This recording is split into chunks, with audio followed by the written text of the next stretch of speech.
Break के बाद आपका फिर से स्वागत है टीना स्वदेश पर। आप देख रहे हैं 10 का बाजार और हमारे खास सेगमेंट मार्केट की महारथी का समय हो गया है। और आज 7 दिनों की लगातार गिरावट के बाद निफ्टी में तेजी लौटी है और लगभग 150 अंकों की तेजी के साथ 24,200 के ऊपर जाकर निफ्टी कारोबार कर रहा है।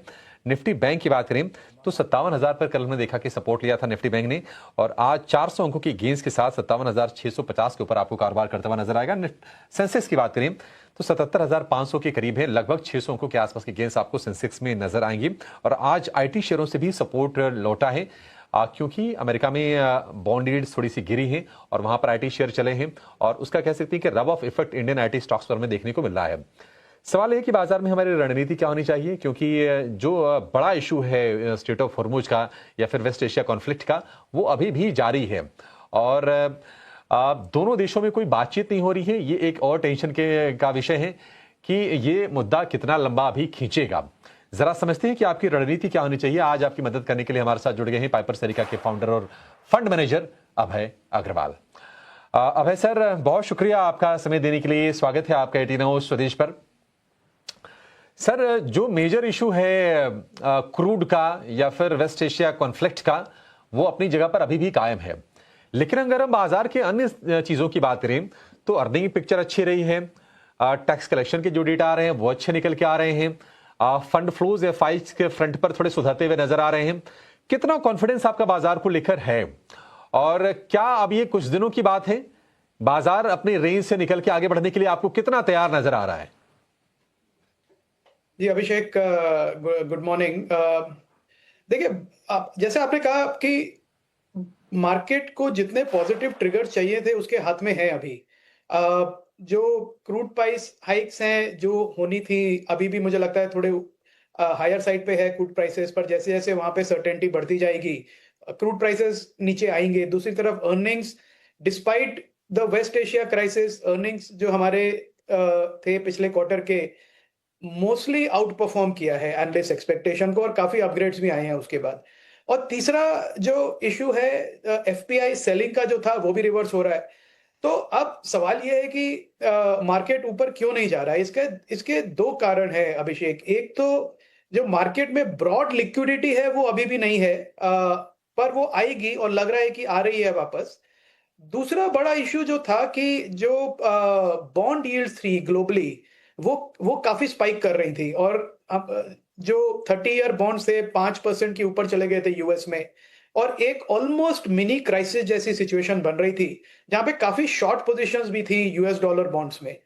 अब कल जो यूएस फेड सेक्रेटरी ने जो अनाउंस किया कि वो सितंबर 9 से बॉन्ड बाइंग स्टार्ट करेंगे, तो एक बड़ा क्लियर इंडिकेशन यूएस गवर्नमेंट ने उन स्पेक्युलेटर्स को दिया है जो यूएस बॉन्ड्स को शॉर्ट कर रहे थे इस एक्सपेक्टेशन में कि यील्ड्स बढ़ेंगी और बॉन्ड के प्राइसेस गिरेंगे। तो ये जो रिवर्सल हमने देखा कल, मुझे लगता है कि ये अब ये प्ले आउट करता रहेगा अभिषेक, और इसका पूरा फायदा होगा रिस्क एसेट्स को, जिसमें gold, bitcoin, silver, precious metal जो प्रेशर में थे, इमर्जिंग मार्केट जिसमें इंडिया एक काफी ऊपर आता है। तो मुझे लगता है कि सितंबर 9 से और उसके पहले से आप काफी पॉजिटिव फ्लोज देखना शुरू करेंगे एफपीआईज के भी इंडियन मार्केट में। प्रॉब्लम फिर भी ये रहेगी कि हमारे जो लार्ज कैप्स हैं उनकी अर्निंग्स अच्छी नहीं रही है और एफपीआईज उन्हें नहीं लेना चाहते हैं। तो मुझे लगता है कि जो फ्लोज आएंगे भी वो शायद निफ्टी हैवी स्टॉक्स में ना आए, लार्ज कैप्स में ज्यादा ना आए, पर ग्रोथ ओरिएंटेड मिड और स्मॉल कैप्स में आएंगे। तो मेरी सलाह इन्वेस्टर्स को ये रहेगी कि बिल्कुल अपना एलोकेशन बना के रखिए मार्केट में। जो करेक्शन है उसको यूज करिए, पोर्टफोलियो को रीजिक करने में ग्रोथ स्टॉक्स पे फोकस करिए, क्योंकि वहीं पे रिटर्न बनेगा। अभय जी, फिर बाजार में जो स्वीट स्पॉट है, अगर मैं सेक्टर के लिहाज से आपको पूछूं तो वो क्या लग रहा है? और मैं एक और सवाल इसमें जोड़ देता हूं कि बैंकिंग स्टॉक्स पर आपका कॉन्फिडेंस कितना है? और उसमें भी दो धड़े हैं, प्राइवेट पीएसयू, ये डिबेट हमेशा होती है, उसमें क्या बेहतर लग रहा है आपको?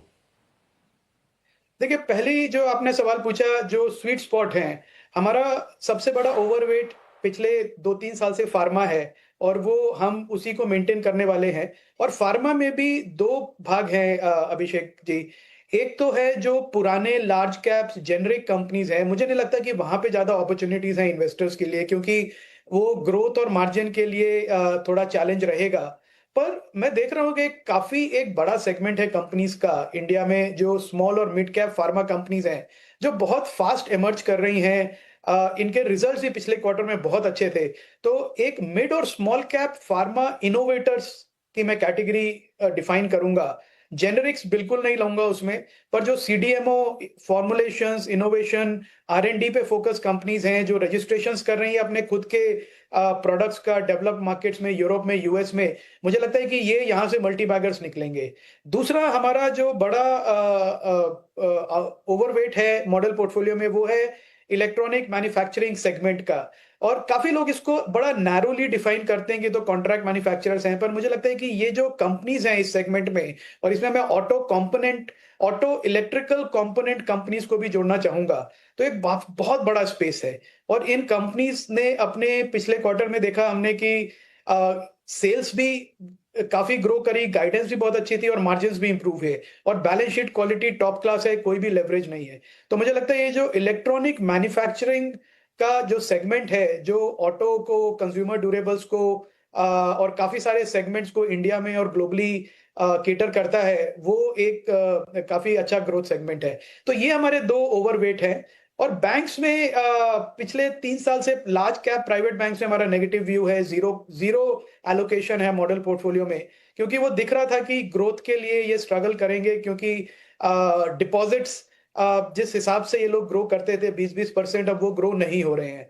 तो उसकी वजह से लेंड भी नहीं कर पा रहे हैं, और वो दिख रहा है नंबर्स में।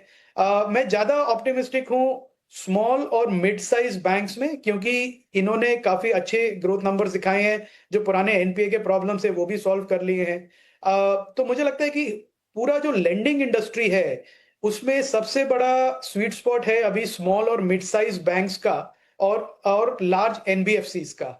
तो एज एन इन्वेस्टर मैं इस सेगमेंट पे फोकस करूंगा, अभिषेक। और वैसे सर, कंजम्पशन स्टॉक्स की बात करें तो हमने देखा कि कुछ कुछ चिंताएं रही। एक तो मॉनसून को लेकर चिंता रही, दूसरा राइजिंग फ्यूल प्राइसेस को लेकर चिंता रही, और वो चिंताएं अभी भी कायम हैं। और काफी समय हो गया कि जब मतलब कंजम्पशन में कुछ सेलेक्ट पैक्स होंगे जहां पर पैसे बने हुए, अदरवाइज इंडिया की ग्रोथ स्टोरी को रिफ्लेक्ट करने के बावजूद भी लोगों के पैसे बन नहीं पाए इस सेक्टर में। आप कैसे एनालाइज करते हैं, और आपके हिसाब से विद इन कंजम्पशन बास्केट कहां पर अच्छे मौके हैं?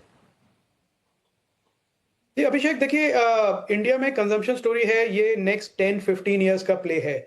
और जो इन्वेस्टर्स को डिसअपॉइंट किया है इस स्पेस ने, वो इसलिए किया है कि वैल्यूएशंस ऑलरेडी काफी हाई थी। आप पिछले 3 साल, 2 साल के पहले के आप वैल्यूएशंस देखिए, जो लीडिंग हमारी कंजम्पशन कंपनीज हैं, काफी एमएनसी कंपनीज हैं, उसमें वो 50 से 70 टाइम के पी मल्टीपल पे ट्रेड कर रहे थे। तो अगर उस वैल्यूएशन पे आप ग्रोथ ना दिखा पाए, जो पिछले 2-3 साल में वॉल्यूम ग्रोथ इतना था नहीं, तो ऑब्वियसली एक प्राइस करेक्शन, वैल्यूएशन करेक्शन होगा। तो अच्छी बात यह है कि कोई डैमेज नहीं हुआ है इन्वेस्टर्स के पोर्टफोलियो को, कोई शार्प करेक्शन नहीं देखा हमने प्राइस में। हाँ, बट ये बात एकदम ठीक है कि रिटर्न नहीं बना है पूरे एफएमसीजी पैक में। और ये फिर से एक बार दिखाता है कि वैल्यूएशंस बहुत इंपॉर्टेंट हैं, बहुत अच्छे स्टॉक्स हैं, अच्छी कंपनीज हैं, पर अगर आप उन्हें बहुत महंगे प्राइस पे लेंगे तो आपका रिटर्न नहीं बनेगा। अब मुझे लगता है कि जो रीसेंट ट्रेंड्स हम देख रहे हैं, इंडिया में कंजम्पशन बहुत स्ट्रांग है, और एक सिर्फ एफएमसीजी पैक से अगर आप अपनी नजर हटाएं, तो electronic consumption, retail consumption, retail delivery का जो बिजनेस मॉडल इमर्ज हो रहा है, और काफी जो न्यू एज कंपनीज हमने देखी जो D2C बिजनेस कर रही हैं, आई थिंक काफी अपॉर्चुनिटीज हैं इन्वेस्टर्स के लिए। रिस्क सबसे बड़ा इन्वेस्टर्स का हमेशा रहेगा कंजम्पशन पैक में, क्योंकि सबको इजी लगता है उसमें इन्वेस्ट करना, कि वैल्यूएशन जो है वो बहुत हाई हो जाते हैं। तो अगर आप टाइम करें इन स्टॉक्स को उस समय जब पार्टिसिपेशन लो है, इन्वेस्टर्स डिसअपॉइंटेड हैं, तो मुझे लगता है कि 1-2 साल के लिए अच्छा रिटर्न मिलेगा कंजम्पशन स्टॉक से। ठीक है, ये राय होगी। एक और स्टॉक है, उसकी ज्यादा हम बहुत चर्चा करते नहीं है, मतलब एक और सेगमेंट है, वो है पावर का। और पावर हमने देखा कि पोटेंशियल तो है, कैपेक्स भी खूब हुआ है, डेटा सेंटर से भी आगे हो सकता है कि डिमांड निकल के आए, लेकिन ये फ्यूचर की बात है अभय जी। लेकिन टाटा पावर है, एनटीपीसी है, आरईसी, पीएफसी जैसे शेयर हैं, अगर आप पिछले साल भर देखेंगे तो लोगों के पैसे बने नहीं हैं। और एक समय आता है कि दिसंबर के बाद जनवरी फरवरी से थोड़ा सा डिमांड बढ़नी जब शुरू होती है समर की, तो शेयर चलने शुरू होते हैं, उसके बाद फिर ये भी फिजल आउट हो जाता है। आपकी राय क्या है इस सेगमेंट को लेकर? जी देखिए, कंजम्पशन की तरह अभिषेक मैं फिर कहूंगा कि एवरग्रीन सेगमेंट है। अगले 10 साल तक हमको मालूम है कि हम एक लार्जली पावर डेफिसिट कंट्री रहने वाले हैं, क्योंकि जो इकोनॉमी का ग्रोथ है उसको बैक करने के लिए जो हमारी पावर डिमांड है वो बहुत हाई है, चाहे वो थर्मल से आए, चाहे वो सोलर से आए, विंड से आए। पर हमको कंटिन्यूअसली पावर इंफ्रास्ट्रक्चर में, पावर डेवलपमेंट में इन्वेस्ट करते रहना पड़ेगा। प्रॉब्लम इसमें ये है कि ये काफी कैपेक्स हैवी बिजनेसेस हैं, तो जब इन्वेस्टमेंट फेज चल रहा होता है उस टाइम पे पता नहीं चलता, पर इन्वेस्टमेंट फेज जब खत्म होता है और बैलेंस शीट ब्लोट हो जाती है, तब जो रिटर्न ऑन कैपिटल एम्प्लॉयड और रिटर्न ऑन इक्विटी रेशियो है उनमें हमें कंप्रेशन दिखता है, तो इन्वेस्टर्स का इंटरेस्ट कम हो जाता है।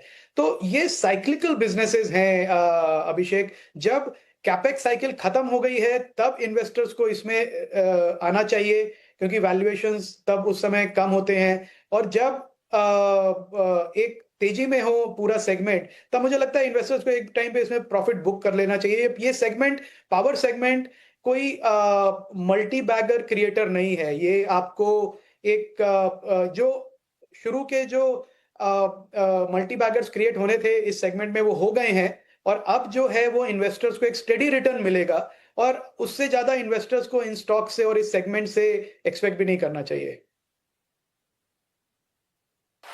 ठीक है, स्टडी रिटर्न्स मिल सकते हैं, मल्टी बैगर अपॉर्चुनिटीज की उम्मीद आप ना करके चलिए पावर सेगमेंट से। चलिए, इसी के साथ इस शो को यहीं पर समाप्त करने का समय भी हो गया है। इस चर्चा को हम यहीं रोकेंगे, वक्त की थोड़ी सी कमी है। अभय जी, बहुत शुक्रिया, आज आपने समय निकाला और विस्तार से तमाम मुद्दों पर आपने हमसे बातचीत की, और हमारे जो दर्शक हैं, जो स्टॉक मार्केट के जो इन्वेस्टर्स हैं, उनकी स्ट्रेटजी बनाने में आपने आज हेल्प की है। Thank you so much sir.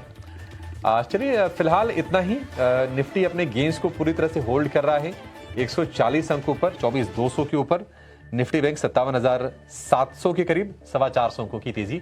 Break के बाद मिड कैप पर, स्मॉल कैप पर विस्तार से बातचीत करने वाले हैं। मिड कैप मसाला में आपने जाएगा नहीं। नमस्कार।